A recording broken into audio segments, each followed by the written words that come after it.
Good afternoon. My proposed change is caring for the child with autism spectrum disorder in the emergency room.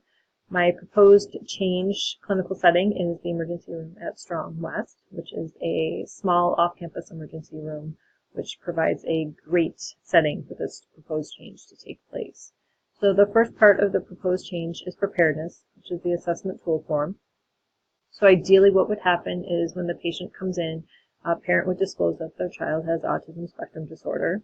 At this point, the triage nurse would get the assessment tool form out of the folder that would be located at the triage desk and ask the parents if they wouldn't mind filling it out, explaining to them that the assessment tool form is to be used as a way to communicate with the healthcare team as to their child's sensitivities, how their child communicates. Are they verbal? Are they not verbal? How their child experiences pain or how their child expresses pain. Another one is if their child is starting to become more anxious, what symptoms manifest or are manifested by the child, so that the staff will understand that the child is doing this behavior, therefore they're getting increased anxiety, so we need to go ahead and try to mitigate as much of that anxiety as possible, hopefully preventing a behavioral outburst. So the assessment tool form would be filled out. The triage nurse would go ahead and put the assessment tool form in the patient's folder and then call back to the charge nurse to let the charge nurse know that the child does have autism spectrum disorder.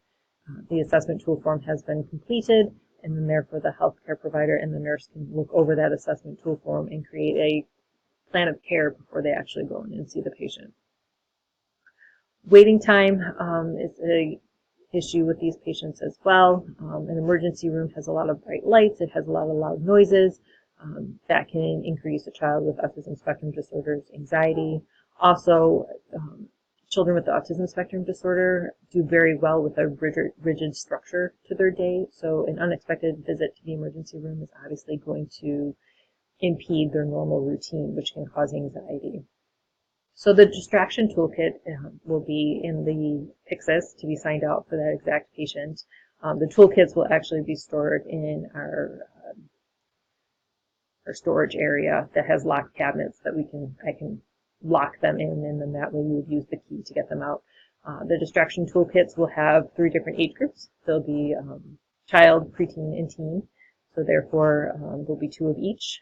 Each will include an iPad, and along with that will include items such as disposable eye masks, disposable earplugs, disposable headphones, along with some distraction toys that are specific to those age groups.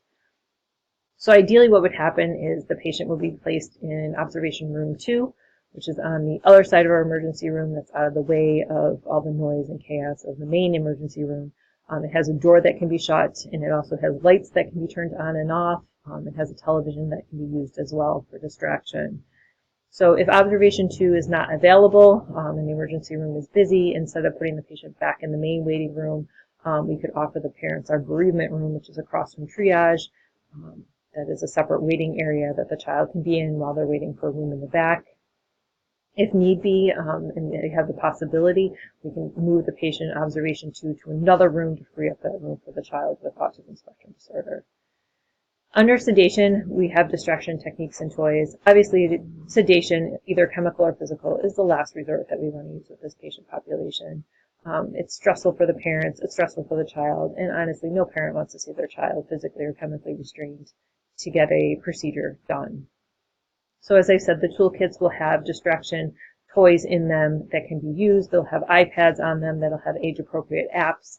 And then you could just ask parents, what's their favorite show to watch? Did they have one? Did they have a favorite movie? Can we find that on the iPad for them so that way we can use that to distract them while we're trying to do a procedure?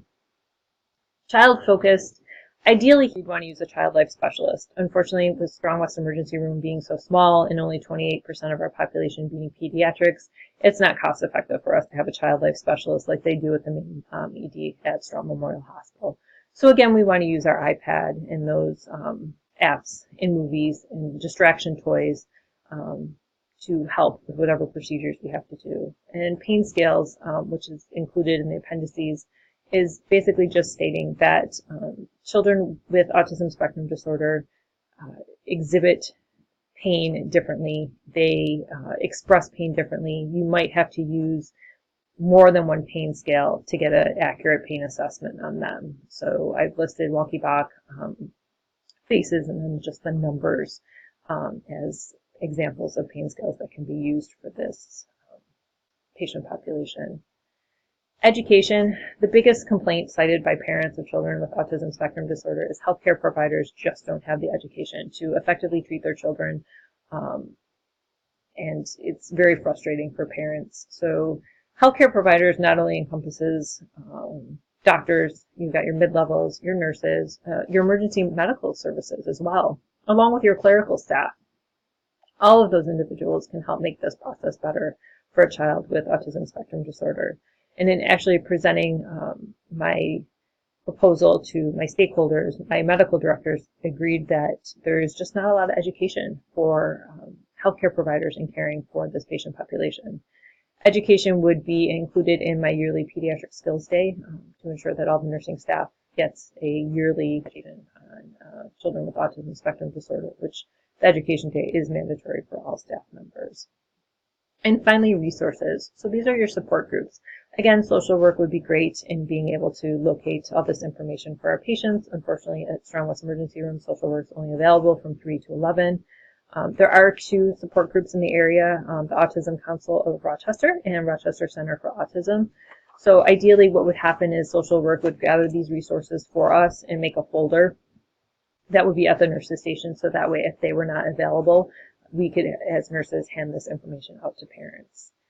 So this is my proposed change for how caring for the child with ASD in the emergency room, specifically Strong West Emergency Room, would be portrayed. Thank you.